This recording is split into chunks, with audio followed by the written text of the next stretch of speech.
गाडी पुढे गेली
उदयनराजे भोसले या ठिकाणी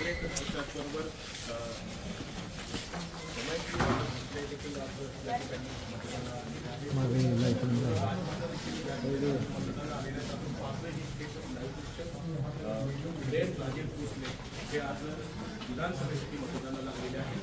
दृश्यात होते त्यापैकी उदयनराजे भोसले आणि त्याचे सर्व कार्यकर्ते देखील आहेत.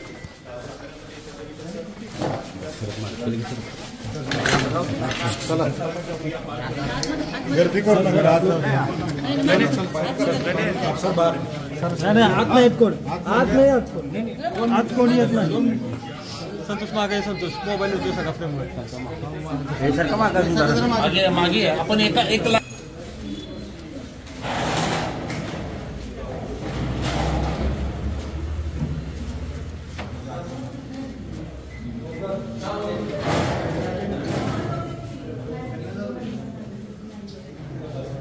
गण्या कोणाचं तर सांग फोटो काढायला.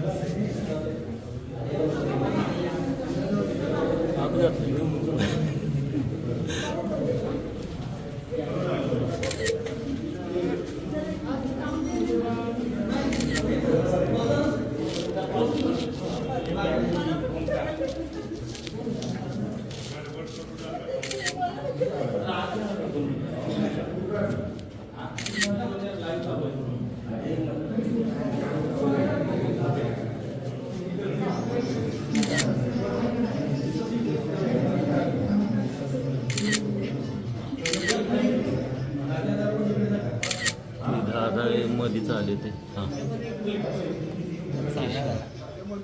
किशोर दादा शिंदे दादा साईडला जरा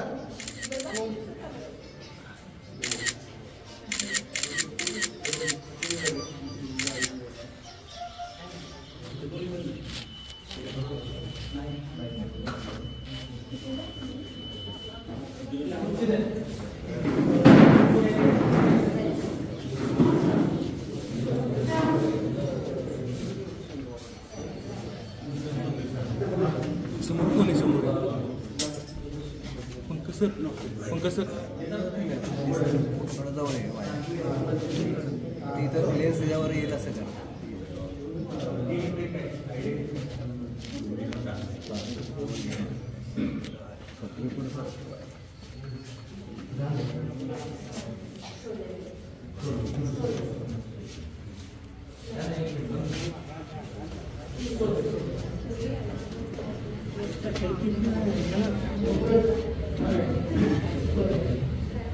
पंकज सर पंकज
एक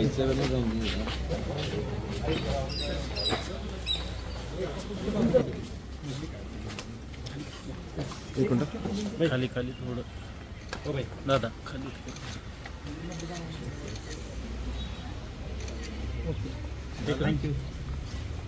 कालच संपूर्ण महाराष्ट्रातल्या लोकांना आवाहन केलेलं आहे.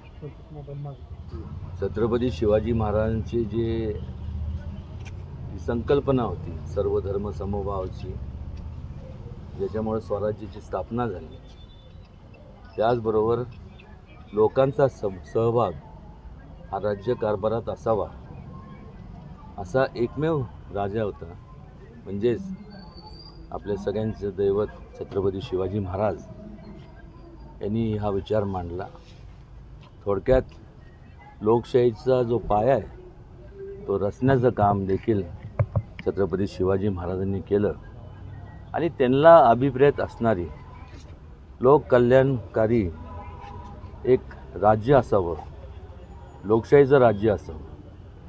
आणि त्या प्रकारे ज्येष्ठांच्या बाबतीत असेल, महिला माता भगिनींच्या बाबतीत असेल, तरुणांच्या बाबतीत असेल, सर्व 18 पगड जाती असतील, वेगवेगळ्या धर्मातले लोकांच्या बाबतीत असतील, योजना राबवण्यात याव्यात. हे ह्या अगोदरच्या जे काही काँग्रेसचं सरकार होतं, जे अनेक वर्षापासून त्यांनी केवळ केंद्रात नाही तर संपूर्ण देशाच्या प्रत्येक राज्यात त्यांची सत्ता होती. स्वातंत्र्यानंतरचा काळ जर पाहिला आपण तर सगळ्या म्हणजे काँग्रेसशिवाय दुसरा कुठला पक्ष नव्हता. पण घोषणा झाल्या, घोषणा अत्यंत चांगल्या झाल्या. गरिबी हटाव देश बचाव, जय जवान जय किसान, अत्यंत सुंदर म्हणण्यापेक्षा ह्या घोषणा चांगल्या होत्या. पण ह्या घोषणा फक्त मतं मिळवण्याकरताच होत्या.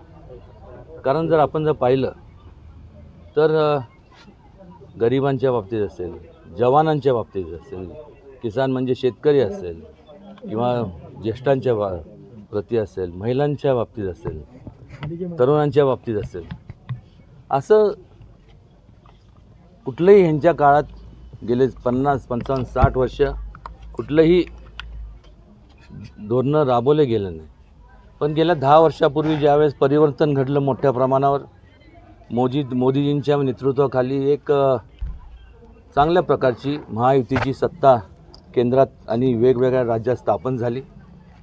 हे झाल्यानंतर जे काय छत्रपती शिवाजी महाराजांचे त्यांना अभिप्रेत असणारे जे विचार होते ते केवळ म्हणजे ते विचाराचं फक्त घोषणा केल्या नाही तर ते आचरणात आणि वस्तुस्थितीत आणण्याचं काम महायुती आणि त्यांचे सर्व जे मित्रपक्ष आहेत त्यांनी सर्वांनी मिळून हे सगळं केलं. आज लोकांना निश्चितपणे प्रगतीच्या मार्गाने जायचं आहे, अधोगतीच्या मार्गाने जायचं नाही. आणि त्यामुळं केवळ सातारा जिल्ह्यात नाही तर महाराष्ट्राच्या प्रत्येक जिल्ह्यात आज महायुतीच्या जे सर्व उमेदवार आहेत, मग एकनाथ शिंदे साहेबांचा गट असेल, अजितदादांचा राष्ट्रवादी असेल, त्याचबरोबर भारतीय जनता पक्ष असेल, मित्र RPI असेल, सर्व मित्रपक्ष असतील, ह्या सर्व ठिकठिकाणी उभं असणाऱ्या सर्व जे काही उमेदवार आहेत ह्या संपूर्ण महाराष्ट्रात, त्यांना मोठ्या प्रमाणावरती प्रतिसाद मिळत आहे. हे आवर्जून या ठिकाणी सांगावंसं वाटतं. आणि हा प्रतिसाद केवळ जो मिळतो आहे तर त्याचं मूळ कारण म्हणजे की लोकांना झालं म्हणजे कामं दिसतात आहे. लोकांना जे अपेक्षित आहेत ते कामं झालेले पाहायला मिळतात आहे. ह्या उलट आपण बघतोय महाविकास आघाडी, तुतारी चिन्ह असेल, मशाल असेल, त्यानंतर अजून हाताचा पंजा असेल. मला सांगा ना, पंजाच्या तर बाबतीत काय बोलायचं, त्यांच्याकडं होतं तेव्हा त्यांच्या ऐन पीक जेव्हा तुझा पक्ष होता त्यांनी काय केलं नाही. आणि मशालीच्या बाबतीत म्हणजे त्यांची मशाल घेऊन शोधावं लागतं की बाबा त्यांनी नेमकं कामं कुठं केलेत, एक पण काम नाही. आणि तुतारी तर काय वा, एवढ्या वर्ष पवारसाहेबांनी तर नुसतं घोषणाबाजी आणि ती खिरापत केली, त्याची तुतारी वाजवली, आम्ही हे करणार ते करणार, केलं काय? आणि ऐन तारुण्याच्या काळात ज्येष्ठ नेते पवारसाहेब हे सध्या केवळ महाराष्ट्रात नाही तर संपूर्ण देशभरात सगळ्यात ज्येष्ठ आहेत. आणि ज्यांनी ऐन तारुण्याच्या काळात ज्यांनी केलं नाही, आज त्यांच्याकडनं अपेक्षा करणं म्हणजे मला वाटतं त्यांच्यावरती अन्याय केल्यासारखं होईल. हे आवर्जून या ठिकाणी सांगावंसं वाटतं. आणि महायुती पुन्हा मोठ्या मताधिक्याने सत्तेत येणार आणि जास्तीत जास्त अजून वेगाने लोकांची सेवा करणार जमाय. ह्या काय संपूर्ण जिल्ह्यातल्या सगळ्या महायुतीच्या जागांचा निकाल लागल्यात जमाय.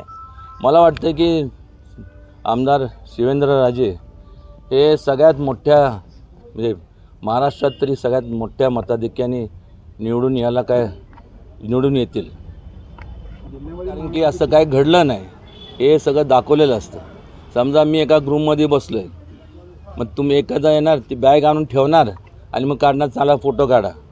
हे सगळं नुसतं काय त्याला म्हणतात प्लांटेड असतं ना, तशी स्कीम्स असतात. एखाद्याला बदनाम करायचं आणि ऐन निवडणुकीच्या काळात जेव्हा लोकांसमोर जात असताना आपल्याकडं कुठलंही सांगण्यासारखं काम नसतं, तेव्हा मग आपण म्हणजे मग चारित्र्य हनन असेल किंवा मग वैयक्तिक पातळीवर जाणं, हे राजकारणात आता अनेक वर्षापासून मी पण बघत आलेलो, आपण पण पाहिलं. बारामतीमध्ये अजितदादांना आव्हान दिलंय, काय वाटतंय बारामतीचा निकाल काय लागेल? इम्तियाजबाई मागे सरकार नाही दादा निर्भय दादानी काम केलं होतं तसं आहे. आता ते ह्यांचं नाव काय ते योगेंद्र, त्यांनी आयुष्य फॉरेनला काढलं इकडं तिकडं, त्यांनी आपलं तसंच राहावं. ज्यावेळेस काम करायचं होतं त्यावेळेस केलं नाही. आणि ज्यांनी अजितदादांसारख्या व्यक्तींनी काम केलं आहे, आणि कसं असतं हौशे नवशे गवशी असतात ना, निवडणुकीच्या काळात अनेक लोक उभे असतात. कोणतरी म्हणतं अरे धार उभं, मग पवारसाहेबांनी सांगितलं तर कोण नाही, तर त्याला बळीचं बकरा केलं. एवढंच मला या ठिकाणी सांगायचं वाटतं. पाडा म्हणजे कशा करता पाडा? गद्दारी मकरंद पाटलांनी केली असं त्यांचं. गद्दारी केली मग 55-60 वर्ष जेव्हा काँग्रेसबरोबर तुम्ही होत्या, घोषणा झाल्या, लोकांच्या कामाची पूर्तता झाली नाही, ह्याच्याएवढी तर मोठी गद्दारी होऊ शकत नाही. गद्दारी कोणी केली? ह्या लोकांनी केली, काँग्रेसनी. पवारसाहेब असतील, सगळे ज्यावेळेस होते लोकांच्या भावनेशी खिलवाड केलाच ना, त्यांनी उत्तर द्यावं त्याच्या संदर्भात. आणि मी काही चिडेपोटी बोलत नाही. त्यावेळेस जे आता जे ज्येष्ठ आहेत ते त्यावेळेस ते पण ऐन तारुणच होते. त्यांचं संपूर्ण जे काय स्वप्न पाहिलं ते स्वप्नांचा भंग झाला, बरोबर नाही ना. आणि जेव्हा आता त्यांच्याकडनं होत नाही, मग अजितदादा असतील, त्याचबरोबर एकनाथ शिंदे असतील, मकरंद असेल, आबा, हे सर्व जेव्हा प्रगतीच्या मार्गाने जेव्हा जातात, जेव्हा ज्या लोकांनी आपल्याला आशीर्वाद दिला आहे त्या लोकांच्या प्रती आपण आदरभाव किंवा काहीतरी त्यांचे कामं झाले पाहिजे ही भावनेने जातात, त्यावेळेस त्यांना गद्दार म्हणायचं. खरे गद्दार ते नाहीत, जे म्हणतात तेच गद्दार आहेत.